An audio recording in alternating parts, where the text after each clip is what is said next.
Muito bem, sistemáticos e sistemáticas, todos bem-vindos, todas bem-vindas. Aqui estamos nós, mais um Sistema Solar e hoje especial, né? Sexta-feira que é dia de Sistema News e hoje a gente faz um híbrido aí, misturando um pouquinho de Sistema News e também de Sistema Solar e para a gente conversar um pouquinho sobre o que vem acontecendo.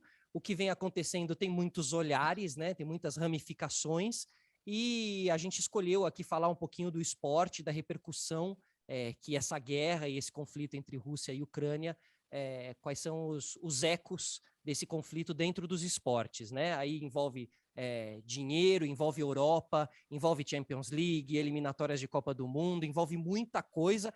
Eu acho que até nessa conversa hoje a gente vai acabar se dando conta que envolve muito mais coisa do que a gente pensa. Essa é a grande verdade. Para isso, hoje, uma bela escalação aqui para a gente conversar sobre isso, pessoas que eu admiro e que eu acompanho há muito tempo e que há muito tempo eu acompanho falando justamente sobre essas regiões, muito de Rússia, Ucrânia, leste europeu e tudo mais.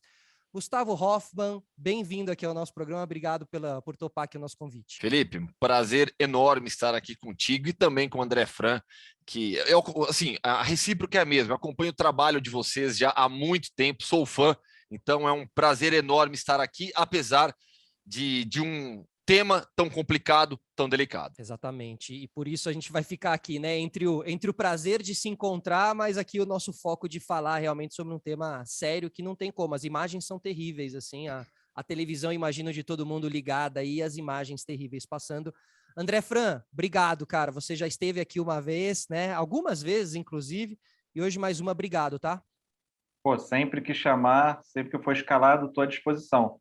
Sempre treinando em separado do grupo, porque no esporte eu não sou tão fera quanto o Gustavo, quanto como você mesmo, mas estou aqui tentando colaborar, principalmente porque a gente fala de um tema que eu estou acompanhando de perto e com uma dor no coração, né? Porque já tive algumas vezes em Kiev, já tive em Crimeia, Ossétia do Sul, Rússia, Moscou algumas vezes, né? Cobrindo essa região que é tão complicada e agora a gente vê explodindo em um momento trágico da nossa história mesmo. E como você falou, né, o que pode parecer uma guerra localizada ali tem impacto no mundo todo, inclusive no mundo dos esportes. Mas, como eu falei, esporte não é tanto a minha praia, mas estou aqui para tentar contribuir da minha maneira. E assim, né, no contexto político, a Rússia e o Putin vêm interferindo nos esportes há muito tempo, né?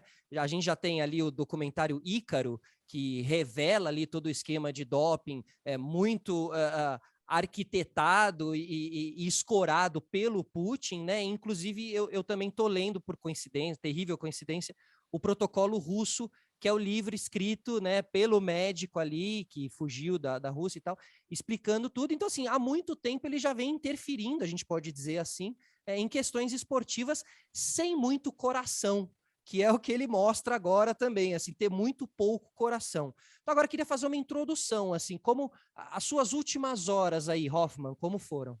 Bom, vamos lá. Eu estava até falando para você fora do ar, né? Que estou em um outro fuso horário, porque nesta sexta-feira eu acordei bem cedo, às 4 da manhã, para conversar com os jogadores brasileiros que estão isolados na Ucrânia, né? Por conta do fuso horário. Entrei em contato com eles de madrugada aqui, bem cedo, na Ucrânia, porque eles vivem uma situação bastante complicada. Então, hoje eu conversei com os brasileiros que estão em Kharkiv, ou Kharkiv, né, na pronúncia um pouco mais próxima do correto, que é uma cidade que já foi atingida pelos conflitos, está no leste da Ucrânia, eles são jogadores do Metalist 1925, estou falando do Marlisson, do Fabinho e do Derek. Os três estão juntos em um apartamento, ouviram muitas explosões nessas últimas horas, estão sem informação. A embaixada, a informação que vem do governo brasileiro é para tentar deixar o país, mas em segurança, e eles rebatem que não tem como deixar o país nesse momento, é impossível, eles precisam de ajuda.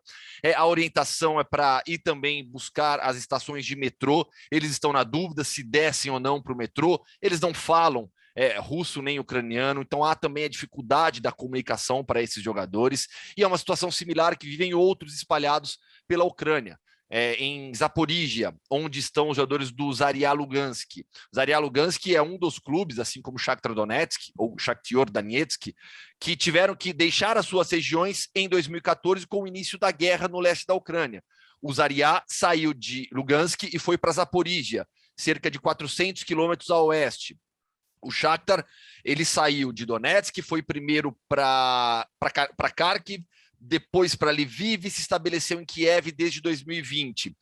Os jogadores de Shakhtar e Dynamo têm uma estrutura maior à sua disposição, mas estão isolados em Kiev também. Mas esses brasileiros em clubes menores vivem situações bastante dramáticas nesse momento na Ucrânia. Eu vi a sua entrevista, vou inclusive passar um trecho aqui e a gente vê como eles estão assim assustados, né? Porque realmente talvez ali uma situação onde eles pouco tinham conhecimento, inclusive dos conflitos internos ali, e estão sendo pego de surpresa, e eles vêm do apartamento deles o metrô e estão na dúvida se descem ou não. Imagina esse momento. Derek, Fabinho, Marlisson, obrigado pela entrevista. Sei que a situação aí é muito tensa, complicada. Neste momento, vocês ainda estão em Kharkiv, mas buscam sair da cidade. Sim, bom dia a todos. Estamos em Kharkiv aqui, né? Estamos tentando sair da cidade, até porque agora há poucos minutos atrás, uns 5 minutos atrás, nós escutamos muito barulho de bomba aqui, muito próximo da gente, né? E o que chega para a gente é que os caras estão se aproximando daqui e a gente tá sem saber o que fazer, estamos praticamente em desespero, querendo sair, né, de alguma forma, querendo alguma resposta da embaixada, né? Só que só tem embaixada em Kiev e a gente não consegue ir para Kiev porque Kiev tá transtornado lá em Kiev. Então a gente não sabe o que fazer, porque a gente não tem amparo aqui não tem embaixada, só tem embaixada em Kiev. Então a gente fica sem saber o que fazer. A única coisa que pedem para a gente é para a gente ficar dentro de casa, né? Não sair de casa. E se houver uma coisa mais perigosa assim, para a gente descer para o metrô, que aqui perto de casa tem um metrô, perto do apartamento tem um metrô, para a gente descer para o metrô. Só que a gente não sabe se vai para o metrô, se a gente fica em casa, a gente não sabe o que fazer. As imagens que chegam de Kharkiv, das estações de metrô, lotadas com boa parte da população já se escondendo das bombas, virou realmente um abrigo antibombas, as estações de metrô de Kharkiv. Vocês agora vão para onde? O que vocês pensam em fazer? A gente está pensando em, no momento, descer para o metrô ali, para ficar no metrô, que é mais confortável, mais abrigado para a gente lá. Melhor que ficar dentro do apartamento, de uma altura. Nosso apartamento aqui é no 12º andar, então é melhor a gente estar subterrâneo do que ficar no alto, hein? E como foram essas últimas horas, né? Vocês relataram agora que há pouco ouviram barulhos de explosões. A situação na cidade, pelo que vocês observam, pela janela, como está? Aqui parece que não está havendo problema, né? Acho que para eles, acho que eles já lidam com essa situação há muito tempo.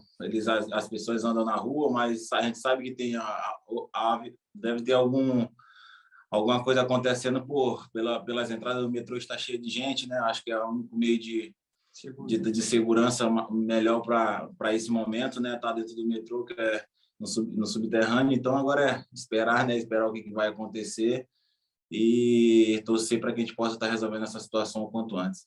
Vocês já veem alguma movimentação militar na cidade? Não, aqui na cidade até agora a gente não viu nenhuma movimentação militar. O que a gente escuta aqui, né? Escutamos ontem à noite bomba e agora de manhã, agora há poucos minutos da gente entrar com vocês, muitas bombas aqui, muito alto, barulho muito alto, muito forte de bomba. Só isso que a gente escuta. E no momento do bombardeio, a gente olhando da janela algumas pessoas correndo na rua. Tem um metrô, dá pra gente ver o metrô, algumas pessoas entrando no metrô. Foi só isso que a gente vimos aqui agora no momento. O governo brasileiro, através do Itamaraty, orienta os seus cidadãos brasileiros na Ucrânia a tentar deixarem o país, se isso for possível. E a embaixada pede para os brasileiros na Ucrânia manterem contato. Vocês conseguiram contato com a embaixada? Nós, tipo assim, o governo pede para a gente tentar deixar o país, mas eu acho que eles não entenderam que não tem como deixar o país. Eu acho que eles não entenderam isso. Eles estão falando de lá, deixa o país. Mas como é que a gente vai deixar o país? Está tudo bloqueado, não tem aeroporto. Entendeu? Para a gente sair daqui para a Polônia, a gente tem que passar por Kiev. E Kiev agora tá o caos em Kiev, não tem como ir para Kiev. A gente entrou em contato agora com a pessoa do consulado não, desculpa, da embaixada, e ele falou para a gente, ó, tomem cuidado, não, tipo assim, vocês podem vir, mas aqui tá muito perigoso. E tipo assim, a gente não sabe se no caminho daqui são 7 horas daqui para Kiev, e só pode ir de carro, e não tem combustível nos postos de gasolina. E a gente não sabe se daqui para Kiev no caminho pode acontecer alguma coisa. Como é que a gente vai para Kiev? E é lá que tem a embaixada, como é que a gente vai para Kiev? Não tem como a gente ir para Kiev. Então as pessoas pedem para a gente, o governo brasileiro pede para a gente ir para Kiev, Só que não tem como a gente deixar o país. A gente só quer que alguém do governo brasileiro, que o presidente faça alguma coisa, converse, mande uma carta, dá uma resposta, entendeu? Alguma coisa ao vivo que todo mundo possa ver que ele está agindo pela gente. Porque falar pela internet, por mensagem, em Twitter, todo mundo fala. Eu não sei nem se é ele que está falando ali, entendeu? A gente quer que ele fale alguma coisa, que ele bote a cara dele e fale, olha só, eu estou com vocês, olha só, eu estou tentando resolver, olha só, eu estou falando com políticos de outros países para ajudar vocês. Porque a gente não tem essa segurança, a gente não se sente seguro. Há algum suporte do clube? Há algum contato do clube com vocês? Sim, eles falam com a gente, mas é a única coisa que eles pedem para a gente ficar em casa. Pediram para a gente ficar em casa e que ontem falaram comigo, né, com os meninos aqui, que em 2 dias eles vão tentar tirar a gente daqui. Mas a gente não sabe se vão conseguir. Você já citou a questão do combustível. E em relação à comida, como que está essa situação também para vocês, agora pensando em descer para o metrô? Não, nós fomos num supermercado ontem, fizemos compra no estoque para manter em casa, né? Porque até então a gente ia ficar no apartamento. E agora a gente está pensando em ir para o metrô, mas a gente não sabe se vai para o metrô também, porque a gente não sabe se é seguro lá, a gente está sem saber o que fazer. Mas vamos ficar agora, né? Nós pensamos em ficar em casa e se acontecer algo mais perigoso, a gente pensa em ir para o metrô e levar algumas coisas para a gente ficar lá. Derek, Fabinho, Marlisson, estamos com vocês. A torcida nossa está com vocês, que vocês consigam, de alguma maneira, com a ajuda do governo brasileiro, deixar a Ucrânia em segurança. Valeu, obrigado. Valeu, obrigado. Muito obrigado. Né, Fran, como é que foi os últimos momentos para você? Pois é, fui acompanhando, né, o desenrolar aí dos fatos e é impressionante como eu tive na Crimeia, né, bem no período logo em seguida da anexação por parte de Putin, que foi uma anexação sem um tiro, né, essa coisa que é o complexo ali da Ucrânia, né, você tem um lado da capital, Kiev, que é mais alinhado com a União Europeia, mas você tem um outro lado da Ucrânia que se identifica mais com o povo russo, que fala russo, etc. e tal.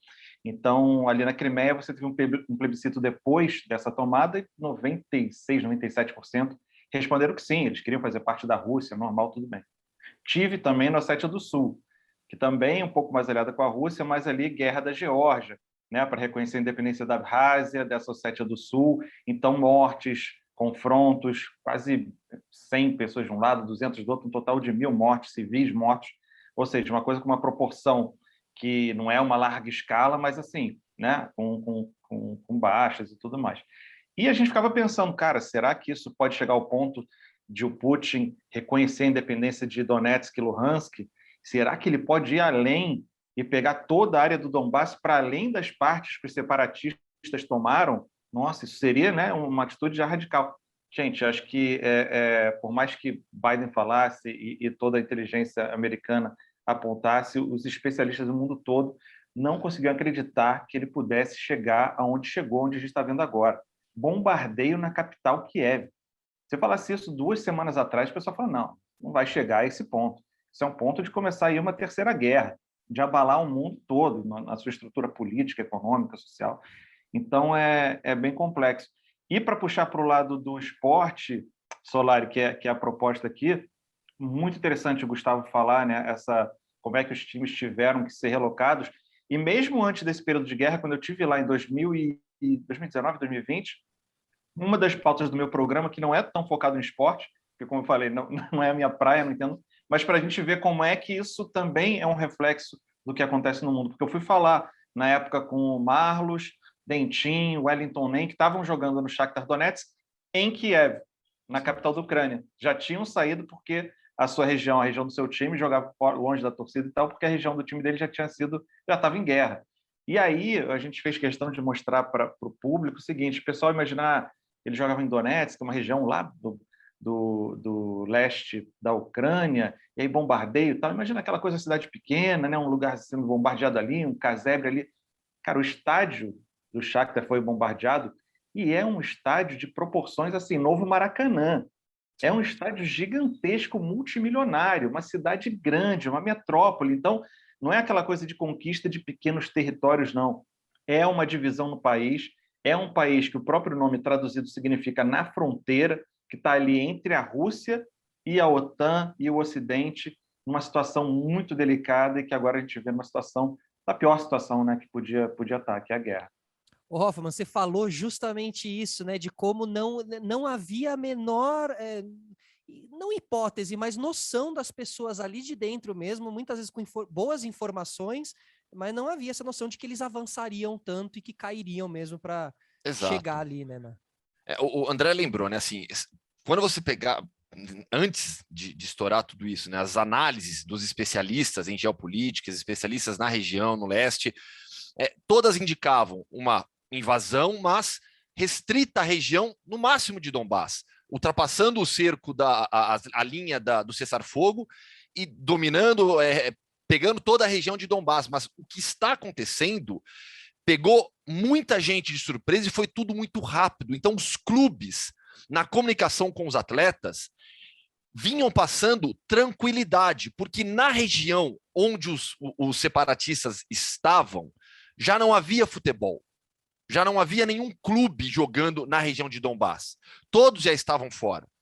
E olha só, há cerca de 2 semanas, todos os clubes ucranianos estavam na Turquia fazendo intertemporada. Por quê? Porque na Ucrânia, devido ao inverno, você tem uma pausa no campeonato nacional muito grande. O campeonato para ali no final de novembro e voltaria nesse final de semana que passou. Então, os clubes voltaram para a Ucrânia agora, para você ter, assim, para a gente ter noção como realmente não imaginavam que isso aconteceria. Uhum. E nesses dias anteriores, eu vinha falando com alguns jogadores também, e o que eles passavam para mim era isso. Olha, o clube falou, assim, até eu lembro do Guilherme Smith, por exemplo, que é jogador do Zorya. Ele falou assim: o clube pediu para a gente focar no futebol, para focar nos treinamentos na volta do campeonato. Então, as coisas, e eu vejo nas redes sociais, principalmente, muita gente criticando os jogadores brasileiros, falando: por que os caras não foram embora antes? As coisas aconteceram muito rápido e poucos acreditavam no que está acontecendo agora. Essa invasão em todo o país. Então, os jogadores também foram pegos de surpresa, porque eles dependem muito da comunicação do clube, do que o clube passa para eles. E aí todos agora estão isolados dentro do país. E sobre o Shakhtar, que o André comentou, o Rinat Akhmetov, que é o presidente do Shakhtar, um dos homens mais influentes da Ucrânia, um dos homens mais ricos da Ucrânia, ele, no início, ele foi acusado de financiar grupos paramilitares em Donbás.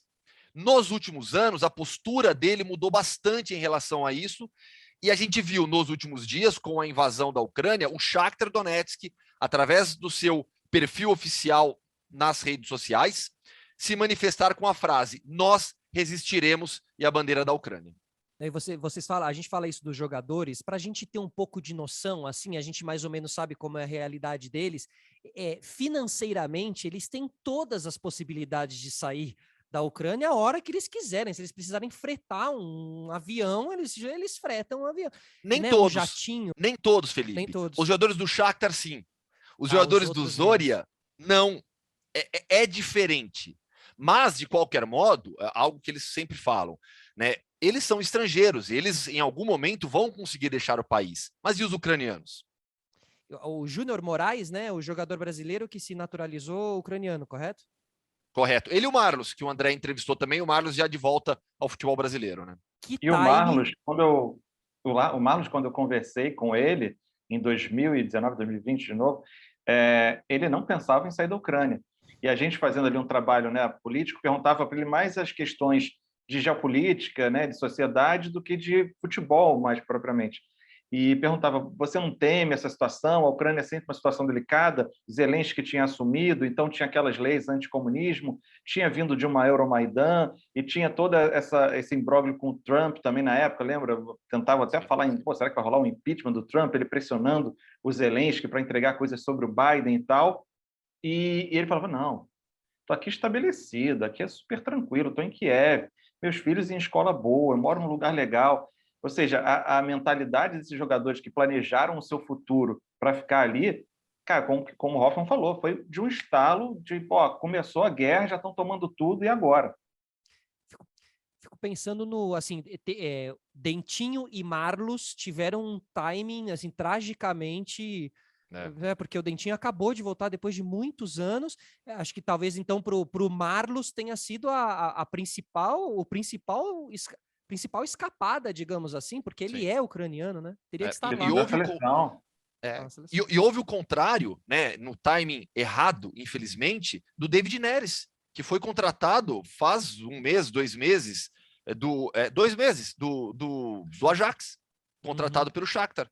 São 12 brasileiros lá, além do Júnior Moraes. No total, hoje, são mais de 40 jogadores brasileiros na Ucrânia que não conseguiram deixar o país entre primeira e segunda divisão. Dá para prever algo que vai acontecer? Você acha que esses times têm alguma chance de se desmanchar assim e esses jogadores rumarem para outros lugares? O que você... Olha, a gente imaginava um cenário sem Donbás, mas com o país intacto. Intacto não, né? Mas com o país tocando a sua vida. No cenário atual, a incerteza reina. Porque assim, vamos pegar o exemplo do que aconteceu na Crimeia. Né? Os clubes da Crimeia, na prática, eles se tornaram apátridas, porque eles não podem se vincular à Federação Russa, como não há reconhecimento internacional da anexação da Crimeia pela Rússia, UEFA e FIFA lavam as mãos, não vão se meter nisso. Então, os clubes da Crimeia não podem se vincular à Federação Russa e também não jogam dentro da estrutura do futebol ucraniano. Tem um caso emblemático do Tavria Simferopol, que foi o primeiro campeão ucraniano após a dissolução da União Soviética, em 92. O Tavria foi dissolvido em 2014, com o início da guerra. Depois ele foi refundado como Futebol Clube Simferopol, joga na Liga da Crimeia, sem poder se vincular à Rússia. Os ucranianos, pela importância do clube na sua história, refundaram um outro Tavria Simferopol na cidade de Kersno, que é a maior cidade ao sul da Ucrânia, próxima à Crimeia, e que esse joga na estrutura do futebol ucraniano. Então, para vocês verem a complexidade do assunto envolvendo o próprio futebol, eu imaginava que se a invasão se limitasse a Donbás, o campeonato ucraniano seguiria. Mas agora, com a Ucrânia invadida, é impossível saber o que vai acontecer. É impossível saber qual será o futuro do campeonato ucraniano, porque a comunidade internacional também não vai reconhecer essa invasão e o que acontecer na sequência em relação à política, ao governo. Então, é difícil, percebe como é difícil? De maneira alguma o UEFA e FIFA vão reconhecer. A UEFA já tirou a final da Champions de São Petersburgo. Já proibiu o Spartak Moscou, que está nas oitavas de final da Europa League, de mandar os seus jogos em Moscou. A tendência é que a Rússia não jogue as partidas de repescagem para a Copa do Mundo no final de março em Moscou, contra a Polônia. E aí quem passar do outro duelo também.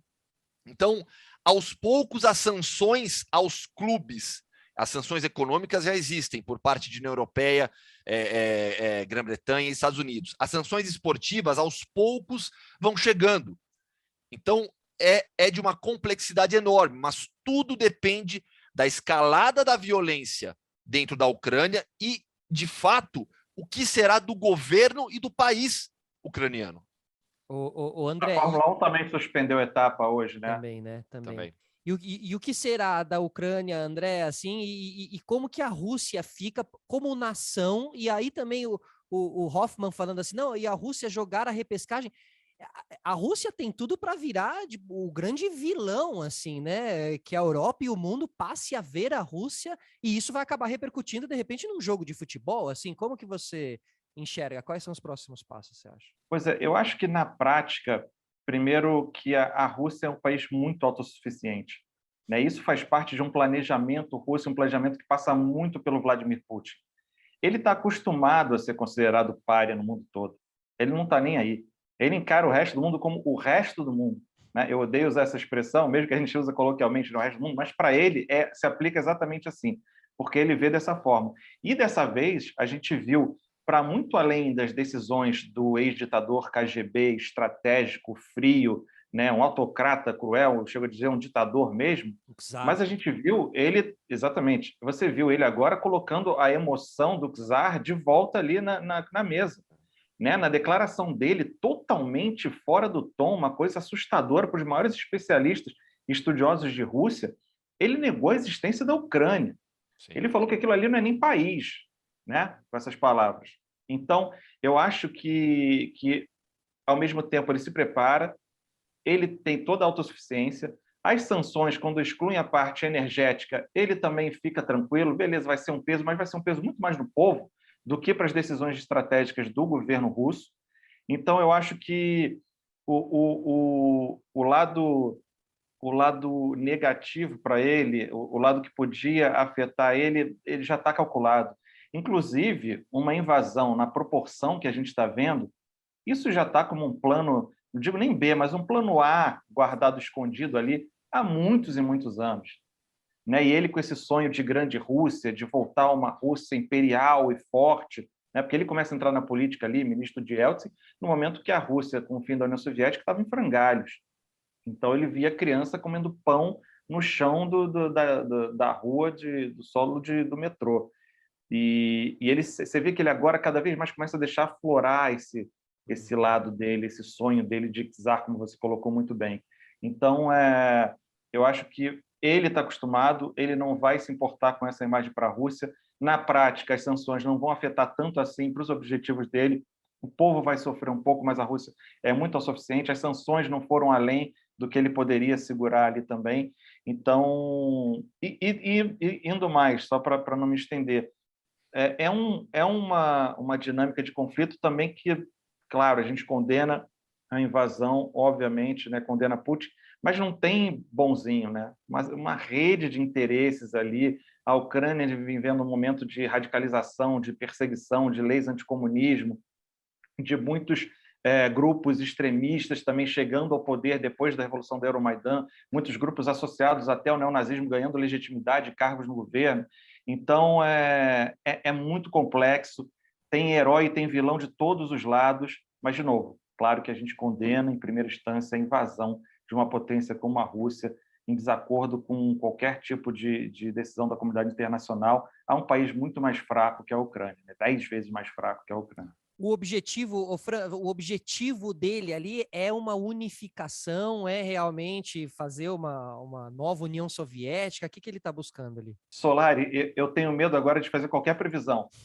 Eu antes considerava completamente impensável ele ir além do que era ali, de repente anexar, como o Hoffman destacou bem, indo além da linha de cessar-fogo e anexando toda a Donbass. Cara, isso já vai ser, né? Nossa, a gente vai ter uma celeuma em torno disso.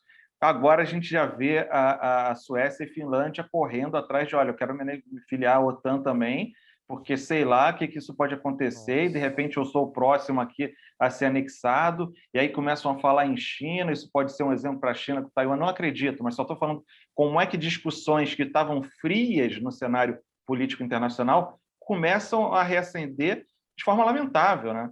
E aí avião chinês sobrevoa Taiwan e aí já sai nas redes de notícia, olha, tem um avião chinês sobrevoando Taiwan, o que será que vai acontecer? E aí Beijing declara, ó, Taiwan é diferente da Ucrânia porque Taiwan sempre foi China. A gente fala, cara, será que isso é um alerta, é um sinal, até onde isso pode ir? Ou seja, é um mundo que está mudando agora.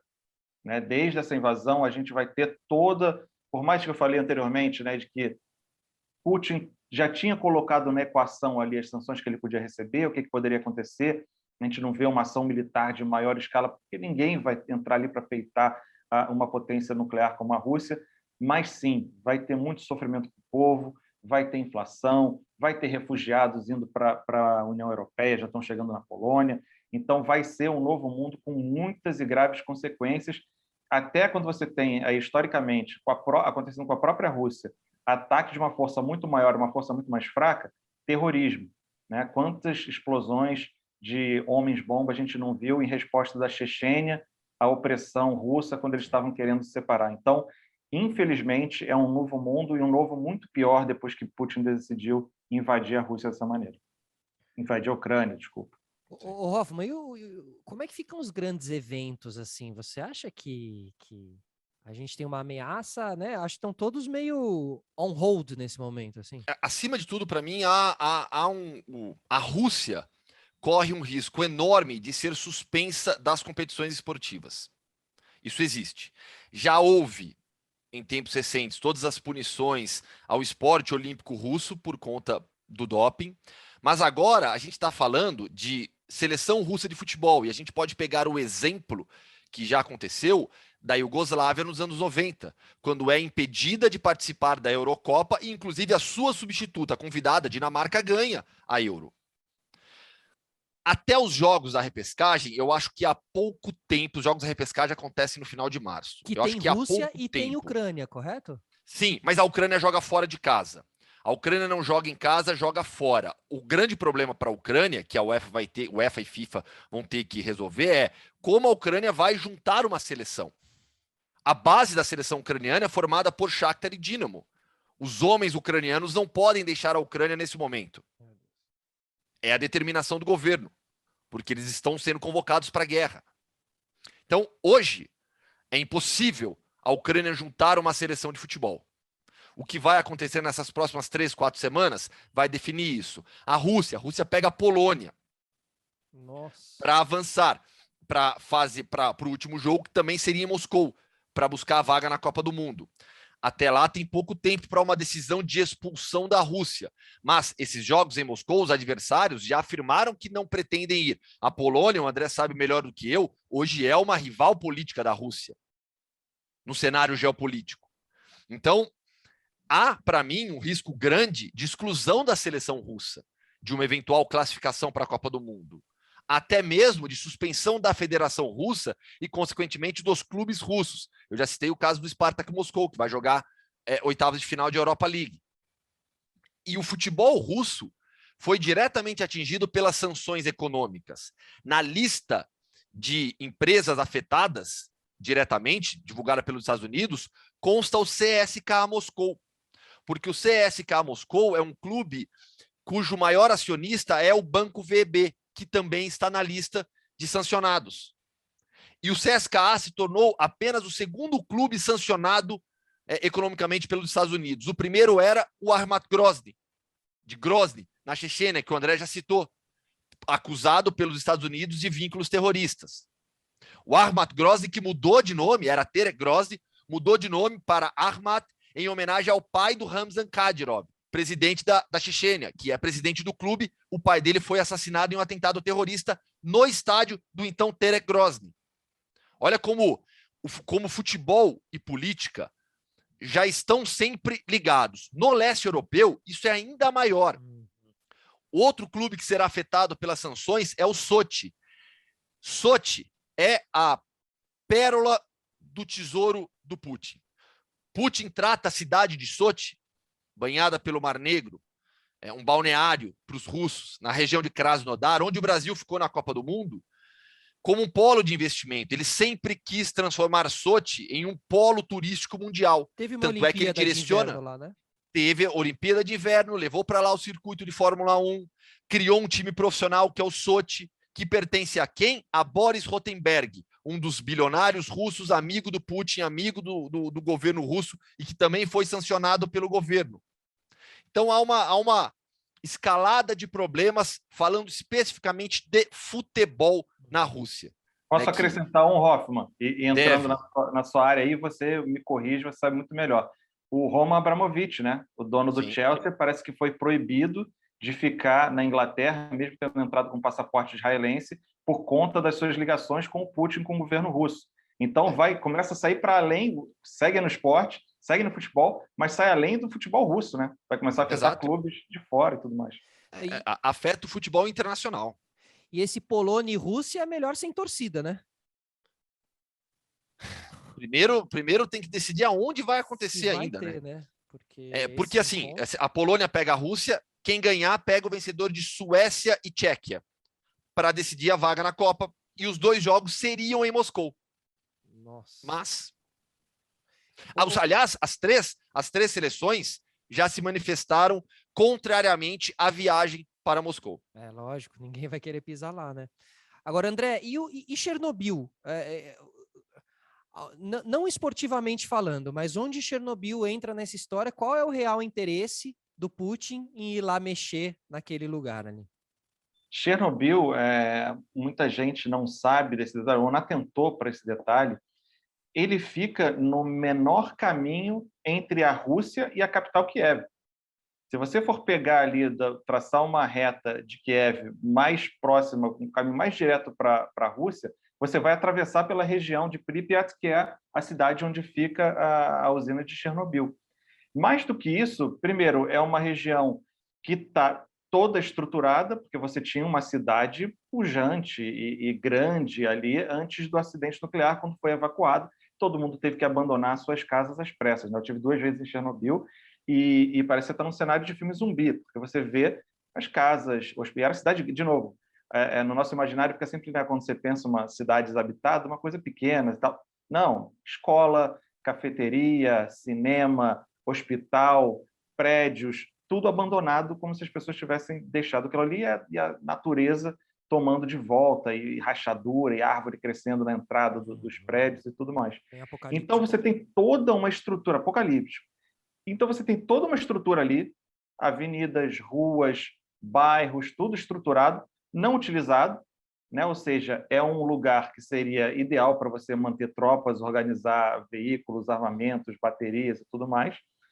Ao mesmo tempo, conteúdo radioativo ali, ainda Que muita está gente ainda trabalha, lá, né? Tem alguns está níveis ainda ali, lá. né? É um lugar que está em atividade em termos de funcionários trabalhando na contenção, né, do vazamento radioativo. Eles renovaram recentemente, tem 5 anos, talvez, ou até menos, o sarcófago, como eles chamam, que também é isso, né? É sensacional como o ser humano tem a capacidade de gerar energia através da fissão nuclear, uma coisa que eu não tenho a mínima capacidade para entender. Mas, quando dá merda, a solução é tapa. Bota o sarcófago, cobre, bota um negócio aí de cimento, cobre essa merda aí, porque a gente não quer isso vazando e tal. E tem o pessoal que fica lá trabalhando diariamente para renovar aquela cobertura e checar se não está vazando e como é que está e tudo mais. Mas, assim, não tem ali uma estrutura militar de defesa e tal. Então, é um lugar relativamente interessante do ponto de vista logístico, estratégico, do ponto de vista geográfico também e até estrutural. Então, dentro de uma lógica de guerra, faz muito sentido terem capturado Chernobyl. Tem um estádio de futebol que jamais foi inaugurado, né? Um estádio de futebol e, pior do que isso, Hoffman, é muito triste, um parque de diversões. Nossa. As crianças ficaram ali meses e meses naquela ansiedade, estão construindo um parque de diversões, roda gigante, carrinho bate-bate, vai inaugurar. Um dia antes dele ser inaugurado, vem um acidente, aquelas crianças nunca puderam usufruir daquele parque que permanece lá em ruínas, enferrujado e tudo mais. Não, e fica mais bizarra ainda, né? A cena ali, o carrossel, sei lá se tem um carrossel, né? Mas fica cada vez mais próximo de um filme, assim, de uma ficção, assim, né? Você falou sobre a capacidade do homem de fazer e depois a não capacidade de conter, né?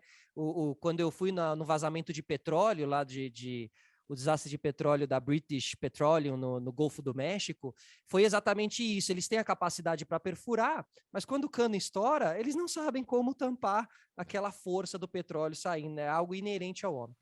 É igual aquele meme, tá com adesivo ali para tapar o buraco. Eles jogavam bolinha de golfe, eles jogavam pneus, eles tentaram formas bizarras de conter aquilo, assim você vê o despreparo, né? Ó, eu tô aqui com o trecho do Formiga, eu vou passar para vocês. Seu Felipe Solari, o negócio é o seguinte, essas relações futebol e Rússia são umbilicais, são íntimas e tem tudo a ver com o quê? Com dinheiro. Para você ter uma ideia dos impactos futuros, se o futebol começar de fato a tirar dinheiro russo do seu meio, eu tenho uma artezinha para mostrar aqui, que é o seguinte, o Estado russo, por exemplo, e aí você tem um dinheiro público, está envolvido com tudo isso aí que aparece na tela. Por exemplo, o CSKA, enfim, só para Dinamo Moscou, que são clubes importantes dentro da Rússia e volta e meia, inclusive, pingam aí em competições europeias.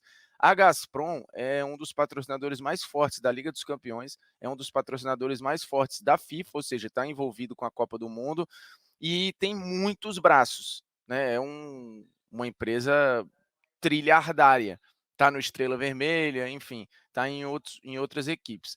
O Manchester United, que é um enorme, está sendo cobrado porque ainda não se posicionou com relação à Aeroflot, que também tem relações com o United desde 2013. A Aeroflot não patrocina só o Manchester United, patrocina várias outras instituições. O dinheiro russo está ligado na Fórmula 1, o dinheiro russo está ligado em Comitê Olímpico, enfim. Se você, de fato, começar a, por sanções, tirar esse dinheiro e acha um posicionamento muito justo de quem está fazendo, como fez, por exemplo, o Schalke com a Gazprom, você está tirando uma das principais fontes de receita, mas também está atingindo, além do orgulho russo, a marca e a propaganda que se espalha por aí. Então, é preciso esperar o tempo passar para ver o quanto tempo quem tirou o dinheiro vai resistir sem o dinheiro e quem está sem o seu nome vinculado a essas marcas também vai ter impacto ou não vai ter impacto. Outro impacto imediato foi tirar a final da Liga dos Campeões de São Petersburgo, vai para Paris. De fato, é um baque forte. A seleção da Rússia vai jogar em campo neutro por tempo indeterminado. A Ucrânia também. Eu esperava até algo mais agressivo, né? De repente, uma suspensão, um banimento de times russos e da própria seleção russa. A questão é que, ao contrário do Comitê Olímpico, não teve nada ligado com o esporte, né? Você não teve caso de doping, você não teve uma coisa especificamente ligada ao esporte. Então, até que ponto você vai punir de forma terceirizada o esporte por conta de questões políticas? Mas não vai ter como fugir disso, né? A Rússia tem dinheiro envolvido dentro do jogo, muito, e o esporte está tentando dar a sua resposta, ou o futebol. Na Inglaterra, talvez venha a situação mais sensível, porque você tem parlamentares britânicos querendo que o Roman Abramovich seja banido do futebol inglês, ou seja, inclusive tem uma frase muito forte de um dos parlamentares lá do Partido Trabalhista inglês que tirem o Chelsea do Abramovich. Ou seja, eles querem encontrar uma brecha legal para primeiro congelar os bens do Abramovich, e aí os bilionários russos vão ser caçados financeiramente ao redor do mundo, e o Abramovich é um deles, e os caras querem, de alguma forma, tirar esse ativo inglês das mãos de um cara que é um parceiro político do Vladimir Putin. Então, precisa observar os movimentos do que vai acontecer, né? A era mais vencedora da história do Chelsea acabou de ser campeão mundial, é o atual campeão da Liga dos Campeões da Europa. Toda essa era vencedora é muito por conta do dinheiro do Abramovich. E se você congela esse dinheiro, você de fato está diretamente atingindo ao Chelsea, por exemplo, que, ok, vive com seus patrocinadores por fora, tem todos os seus direitos de transmissão, enfim, tem dinheiro para sobreviver sem o Abramovich, mas será que para fazer o nível de contratações que já fez, é complicado entender essa realidade, a pressão lá tende a aumentar, mas é bom lembrar também que assim, essas polêmicas do Abramovich vêm há muito tempo e a Premier League sempre fez vista grossa e acabou de permitir o Newcastle de ser comprado por um regime autoritário que todo mundo sabe o que acontece com os sauditas lá, e mesmo assim a Premier League liberou a venda do Newcastle. Então, assim, agora que o mundo inteiro está se desenhando para um lado, para o outro, a Premier League, ou pelo menos um parlamentar britânico, está levantando uma bandeira que particularmente acho que não vai dar em nada, mas é bom ficar de olho, assim, porque é um efeito dominó, né? Atingir um vai derrubar um monte de gente. Beleza?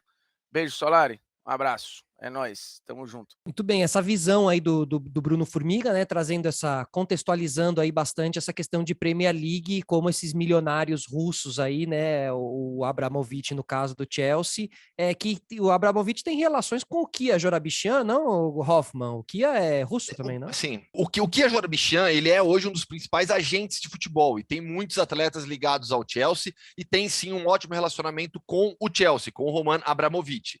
Então o Kia Jorabichian hoje não é só com o Chelsea, ele tem jogadores em vários clubes importantes e atletas de ponta da Europa. Sabemos que o dinheiro fala muito alto.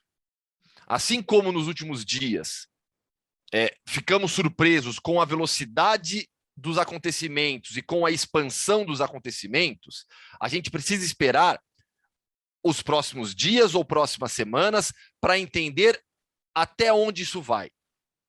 Porque, por exemplo, o Schalke, que o Formiga citou, grande abraço para o Formiga, no anúncio que ele fez ontem, ele fala em retirada da Gazprom do seu uniforme, mas não fala em rompimento do acordo. Fala em futuras negociações, futuras discussões, é o termo exato. Por isso que eu acho que, assim, Precisaremos esperar, porque o dinheiro fala muito alto. O mesmo, o Estrela Vermelha, citado pelo Formiga, não fez. O Estrela Vermelha também leva Gazprom no seu uniforme. O Estrela Vermelha é da Sérvia, campeão europeu de 1991. Sérvia e Rússia, o Fran aborda esse tema melhor do que eu. Sérvia e Rússia são países ideologicamente conectados, ideologicamente ligados. O Estrela Vermelha não vai retirar a Gazprom do seu uniforme. Acho isso bastante improvável. Gazprom, que é a dona do Zenit, que foi eliminado da Europa League na quinta-feira de maneira absolutamente polêmica. Perdeu o jogo de ida para o Betis em São Petersburgo antes da guerra, com a invasão, antes da invasão. Eu costumo sempre fazer essa correção, porque as pessoas falam, a guerra começou. Não, a guerra começou em 14. A região de Donbass sofre com a guerra desde 14.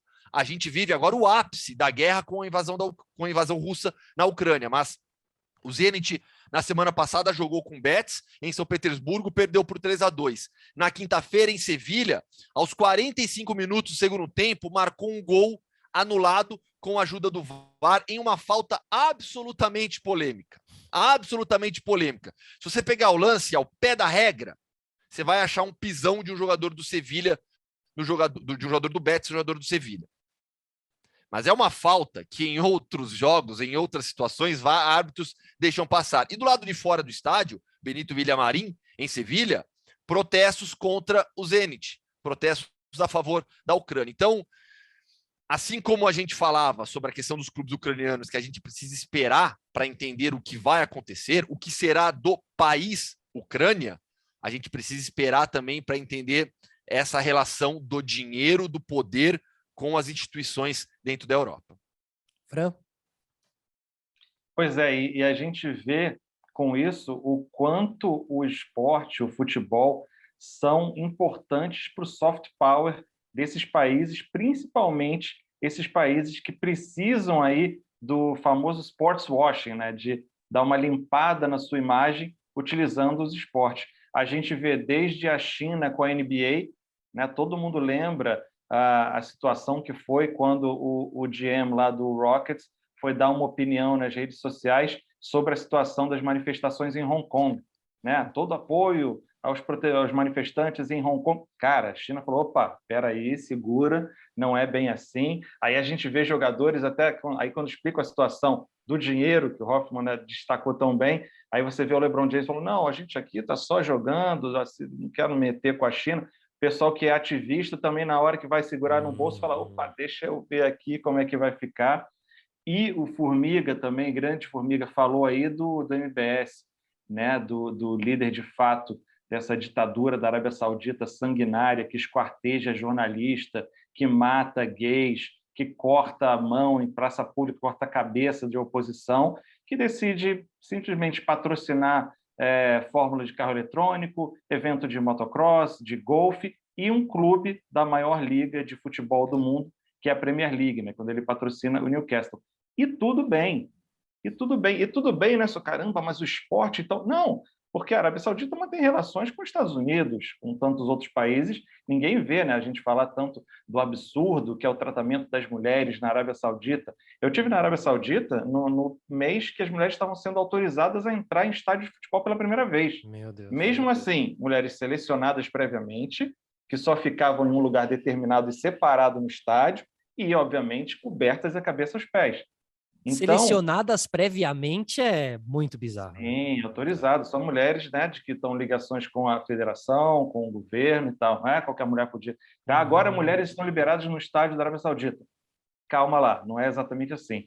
Era a primeira vez que mulheres estavam sendo autorizadas a dirigir. O último país do mundo permitiu uma mulher dirigir, a poder dirigir um carro. Então, em um país desse, patrocina um clube de futebol e ninguém fala nada. Então, é como o Hoffman falou, dinheiro. No fim das contas, o que vai ditar, e aí a gente sai do esporte, vai a grande questão da invasão e como vai ser a questão do mundo lidar com a Rússia. E a gente vê essas sanções, que no primeiro momento eles falaram, a Gazprom tá... Um primeiro movimento das sanções falavam em não incluir parte de energia, né? Porque aí, de novo, o dinheiro fala mais alto. A Alemanha, a França, Macron falou, vamos ser frios ao lidar com a Rússia. Vai ser muito frio que o francês vai sentir lá se eles cortarem ligação com o gás russo. A frieza está aí, né? A frieza está no bolso. Vai ficar ali. A frieza vai ficar ali. Então, no esporte, fora do esporte, como vai ser, a poeira vai baixar e a gente vai ver o quanto as cifras vão falar mais alto para isolar ou ter algum tipo de retaliação à Rússia de fato. E Solari, em relação ao Manchester United, não há uma informação oficial ainda, apenas apuração de jornalistas que cobrem o clube, mas a informação que vem de Manchester é de que o United vai romper o acordo com a Aeroflot, que é a principal companhia aérea da Rússia. Que não chega a estar estampada na camisa. Não. Você tem várias possibilidades de patrocínio, né? Você pode apenas fornecer carro, por exemplo, para os jogadores, você pode patrocinar uniforme de treino, tem vários tipos de patrocínio, né? E o da Aeroflot você não vê no uniforme do United. Agora, Fran, assim, uma passadinha pela NBA, alguma repercussão na NBA, assim, jogadores russos, ucranianos, e como é que... Cara, ou a NBA é uma bolha, mesmo quando ela não é uma bolha? Pois é, para não falar que eu não vi nada, a única coisa que eu vi foi um tweet do Zaza Pachulia, né, que é da Geórgia. Você lembra uma vez que mobilizaram a Geórgia inteira para votar e colocar ele no All-Star Game? O Zaza Pachulia está na NBA e joga bem, mas para estar no All-Star Game, não, o Zaza Pachulia segura um pouco a bronca. Mas ele postou lá, obviamente, a favor da Ucrânia contra a Rússia. Mas eu não vi maiores manifestações assim nesse sentido, não. Acho que o futebol acaba... né? O futebol abraça mais o mundo, eu acho, né? Nesse sentido, né, mais do que a NBA, né? Que talvez esteja mais ali nos Estados Unidos. Questões assim, locais, né? Exatamente. Agora, nos últimos dias, a gente teve o Ruslan Malinovski, fazendo gol pela Atalanta e levantando a camisa No War Ukraine. Tivemos o Raman Yaremchuk na Champions, pelo Benfica, também levantando a camisa com o símbolo do governo, o símbolo da Ucrânia, né, aquele tridente. Tivemos antes do jogo Barcelona e Nápoles, os jogadores entrando com uma faixa No War. Então tivemos algumas manifestações nesses últimos dias, além de redes sociais. Aí foram vários. Né, o Andriy Shevchenko, ex-técnico da seleção ucraniana, se manifestou contrariamente à guerra. O Alexander Zinchenko, jogador do Manchester City, ele foi o mais polêmico de todos. Ele desejou a morte mais dolorosa de todas para o Putin. Quem mais se manifestou? Fyodor Smolov, jogador da seleção russa, se manifestou contrariamente à guerra. Futuro técnico do Botafogo, que foi técnico do Shakhtar Donetsk, o português Luiz Castro postou hoje no Twitter também em apoio à Ucrânia. Já cravei aqui, hein? Futuro técnico do Botafogo. Para o área Corinthians... no esporte, posso cagar regra à vontade aqui. Corinthians esse técnico o Corinthians já perdeu. Agora, são muitos jogadores ucranianos ali Desculpa, Solari. Só para até buscar o gancho do Hoffman, o jogador do Benfica que levantou a camiseta com um símbolo, o brasão, que fica na bandeira ucraniana, e eu vi isso muito nas redes sociais, no Brasil, no mundo todo, falando, neonazista, olha aí o símbolo dos fascistas. Cara, não é bem assim. Aquilo ali era só em preto e branco o símbolo que está no brasão da bandeira ucraniana. Existe, sim, aquele brasão utilizado também por grupos que aí sim tem ligação com neonazistas e até fascistas, que são do Private Sector, né? Fez um grupo unindo várias outras organizações extremistas de direita, até neonazistas, o Batalhão de Azov, que luta, né, na guerra agora também, chamando cidadãos para apoiar e tudo mais, mas aquele símbolo não necessariamente está diretamente ligado ao neonazismo.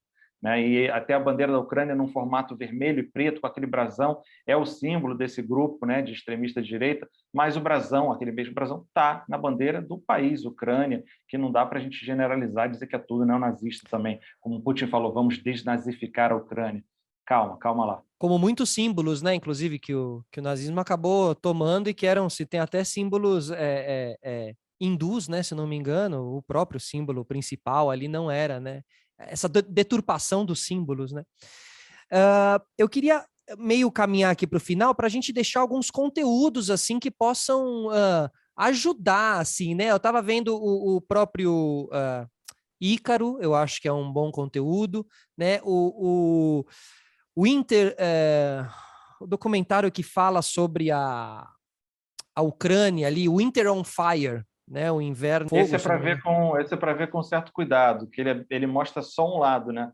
A gente falou aqui de como a Ucrânia é dividida em duas, né? Você tem um lado muito alinhado com a Europa, com a União Europeia, da capital e tudo mais, onde aconteceu o Euromaidan, esses protestos que são mostrados no Winter on Fire, mas o Winter on Fire emite totalmente o outro lado, né?